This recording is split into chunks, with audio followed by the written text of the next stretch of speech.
Good morning or good night, Gacha Kingdom. The obligatory Zenless Zone 0 main story lore video before the 2.2 patch is irrelevant anymore, and then we go into 2.3 where we get another awesome lesbian couple and the same intimidating komano manato. God damn it. Today's video protagonist is going to be Miss Isolde, Zenless Zone 0, and about how she didn't do the wrong thing. Like, yes, she is in the wrong for the cult and the miasma and evil, and then people died and stuff like that. Okay, yeah, that's pretty bad. But what led her to be the leader of the cult and working with Sarah and then like the miasma over Wi-Fi Peninsula and stuff like that, she wasn't really in the wrong. But as the saying goes, behind every evil person there's an eviler and gayer person behind them. I will now be going into 2.2 story spoilers, so if you aren't caught up with the 2.2 story and you want to experience it for yourself, go do that right now, bro. And then you can come back to this video if you care about Doom Yuri, because every other update we get some Doom shit with hoyoverse, I swear. So I'm going to be talking about the major story beats that are important for Isolde and Magus, and a little bit of Orphie, because with Magus you come with Orphie and vice versa. If you like Orphie, you gotta like Magus. These two start before the fall of the old capital, where Isolde was the leading commander under the Armageddon squad, and in the Armageddon squad is somebody named Orpheus. Isolde gets a mission from bitch ass here, talking about how the Hollow Zero is slowly expanding into the Wi-Fi Peninsula, and there's a train system taking civilians out of Wi-Fi Peninsula, and they need support. So Armageddon squad gets deployed out to do this defense mission, but turns out that Wi-Fi Peninsula suffers from miasma, which a lot of people didn't know at the time, but miasma increases the strength of the ethereals and absolutely beats the shit out of Armageddon squad, to the point where the only two people that live through this quarrel are Isolde and Orpheus. However, Orpheus didn't leave unscathed, unlike Isolde, and later on Orpheus dies due to her wounds. The government, however, didn't want to just give up Orpheus just like that. So when Orpheus died, they put Orpheus into a gigantic test tube and started running cloning experiments. Oh my god, it's just like Anby all over again. The results of these experiments ended up being However, Orphie was only physically just like Orpheus, but they couldn't put Orpheus's mind and memories into Orphie. So to meet in the middle, they made Orphie's tail an intelligent construct, and in that intelligent construct they put the mind and memory of Orpheus into the intelligent construct tail, which is the reason why Orphie and Magus are two completely different people. While the government was working on cloning tech to save Orpheus and do surgery on a grape or some shit like that, Isolde did her own research, and not that type of kind of research. Sometime in between her going back into files and trying to find the answer to what the fuck happened, the occultists come up to her and they're like, hey, we can help you out trying to figure out the answer to everything that happened.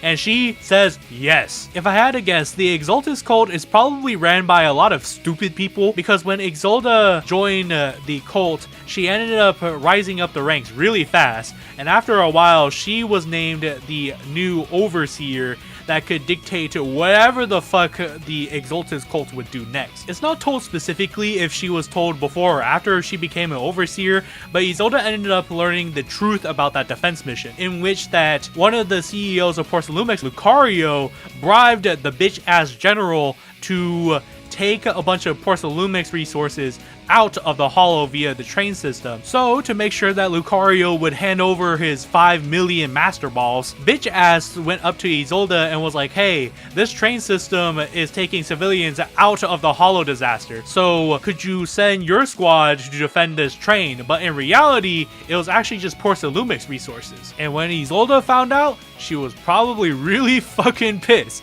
because I would be really fucking pissed too. Not only did Isolde basically lose everything in that fight, the squad that went out of their way thinking that they would sacrifice themselves for the greater good just ended up sacrificing themselves for capitalism and greed, which is terrible. If I had to guess out this timeline, this is probably when the military was done doing their little fiasco of cloning again, and they were like, hey, we're done reviving Orpheus, and then Isolde was like, whoa, really?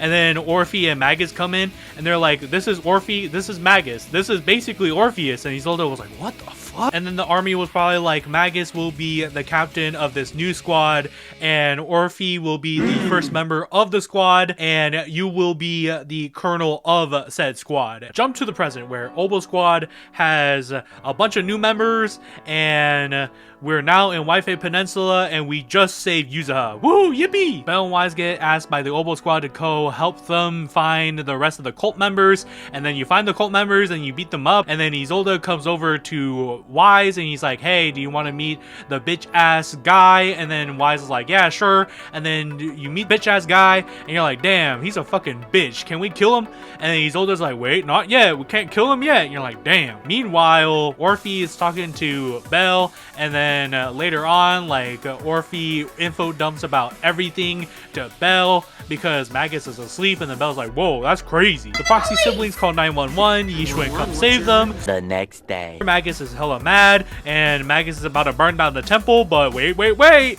there's a bunch of ethereals that show up and attack the city, and you're like, oh my god. Wise and Yukoi Summit stay in the city to defend the city. Meanwhile, Belle and Obol squad go out and try to figure out where the fuck these ethereals came from, and then you find out that all the boxes that were being shipped out from Porcel Lumix in the previous update, well, guess what? All of them were filled with ethereals and miasma. Oh my god. And then Orphie's like, wait a minute, I think Isolde had the map of where all these boxes are, so like if we just follow the map, then we can stop all the ethereals. And then you're just sitting there like, that's odd. You get done filtering out all the miasma in the boxes, and then Isolde calls up Magus and goes, hey, you remember the mission that ended up like basically killing us? Well, guess what? It was that bitch ass guy's fault, and it was Lucario that bribed him. And then Magus like, what the hell? And then Magus gets really angry, and angry.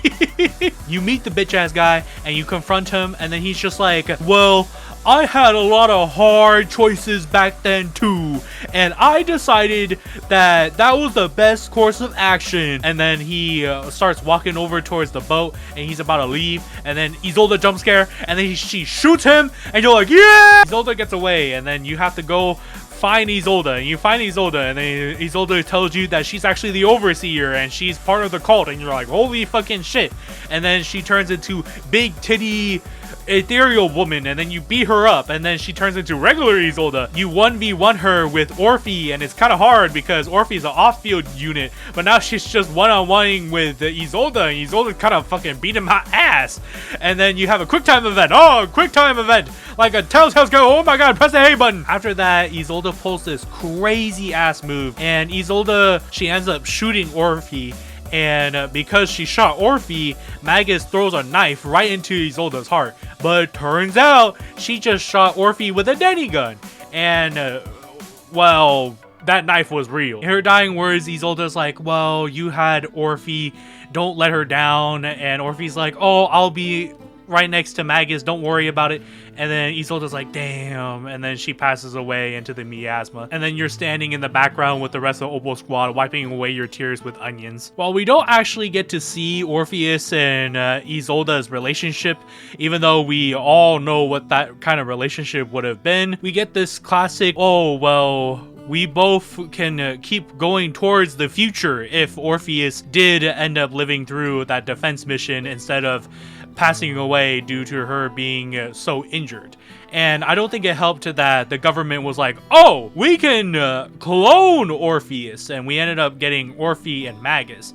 And it's very clear that Isolde never really let that go, because whenever she's referring to Magus, she's referring to just Orpheus and Magus, and she's never really talking to just Orpheus. If anything, I don't think that helped Isolde's mental state, because she probably thought that, oh, because Magus is Orpheus's conscience before the fall, she probably would agree with me that if I got revenge on Lucario and that bitch ass man that sent us on that defense mission to essentially just die for capitalism, she would agree with me that getting revenge on these two would feel so good. And while yes, it did feel really good to see that man get a bullet into the chest, him and Lucario dying didn't bring back the squad. I am really glad that they didn't use the cop-out answer for Magus, where I thought they were going to go like when Magus was like really angry and Magus was like, man, I'm gonna kick that man's ass, and Orpheus and Trigger were like, whoa dude, if you do, like, are we any better than him? And it's like, man, fuck that guy, man. He sent us to die. Admittedly, it is a guilty pleasure to see a revenge plot be like, I'm gonna kill this guy because he's a fucking bitch. And then you see him actually die and you're like, yeah! In this case, yeah, Isolde did kill him, which was great, but at the end of the day, Isolde killed a lot of people with the miasma and the occult and her being Mavarok and shit like that, and yeah, that was pretty bad. I don't know when Isolde probably clocked on to this. If I had to assume, it was probably when Orphie and Magus won the duel against her. That's when she was like, damn, like, I did all of this for the sake of Armageddon Squad, and specifically probably Orpheus. Now I'm standing here getting my ass beat by the clone of Orpheus, Orphie, and the intelligent construct of her mind, Magus, and they didn't even side with me at the end of the day. Like, was that all like in my head? Like, did Orpheus, before she went, like, did she like want like any of this to happen? That's probably when she was like, I am the bad guy. So that's why she shot Orpheus with the Denny gun to provoke Magus to stab her into the heart, because she knew that was the only way that her story could end. If Magus, which is essentially Orpheus, was the one to finish her off.